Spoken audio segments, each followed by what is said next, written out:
Dobro jutro vsem iz Primorja. Tokrat smo v Izoli, ker vemo, da se tu sprehaja naša Erter Pust. S Karin sva se namreč odločili, da vam, spoštovane gledalke in cenjeni gledalci, pokaževa, kako preživljata porodniško in bolniško naša Erter in Matej.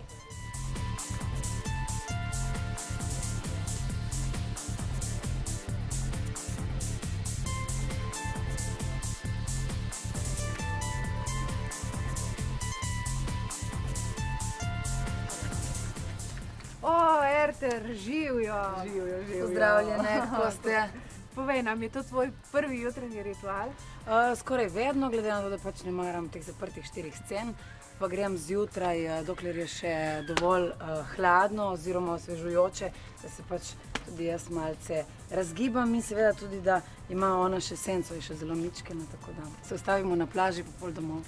No, mi smo pričakovali, da se bo tvoj ritem zdaj kaj upočasnil, ampak nič ne kaže, glede na to, da si ti na rolerjih. Ne, nič se ni upočasnilo, oziroma lahko rečem, da je vse še hitreje, 2 otroka. Tako da zdaj smo že nekako ujeli svoj ritem, ampak morda, ko me čakam službo, da si malce odpočijem. No, nas kaj gledaš? Gledam, vendar ne vsak dan, ker pač v teh jutranjih urah res letim nekako ven, ampak vsaj 3-krat na teden spremljam, kaj se dogaja. No, jaz mislim, da bo to poletje zelo hitro minilo za vse nas. Hvala in se vidimo spomladi. Hvala, živjo, pozdrav. Čim lepši pozdrav in čim lepše poletje tebi, Erter, in seveda mi že poizvedujemo naprej za našim Matejem. Ajde, čau!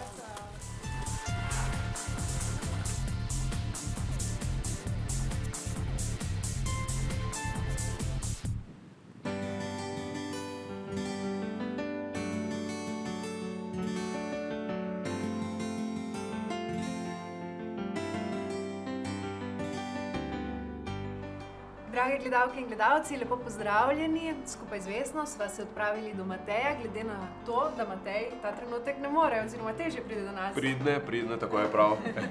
Dobro jutro, Matej, vse nas zanima najprej, kako si. V redu, jaz skušam take stvari vedno obrniti na pozitivno.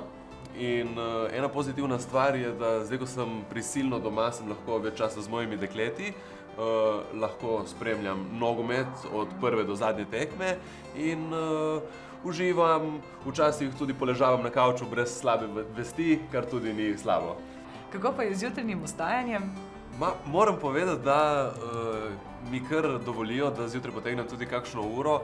Tekme so namreč svetovnega prvenstva pozno zvečer oziroma po noči, tako da zjutraj potem zaspim tudi kakšno uro dlje. Matej, gledalke in gledalce zanima, kdaj se vrneš, pa tudi nas v redakciji zanima, kdaj boš nazaj. To ne vem niti sam. Kdaj se vrnem, upam, da bo čim prej. Zdaj po približno enemu mesecu mi že malo manjka ta televizija, služba, družba, sodelavci. Upam, da se vrnem kmalu, kdaj pa točno ne vem. Matej, želimo ti čudovito poletje, hitro okrevanje in da se kmalu vidimo. Hvala. Vse dobro.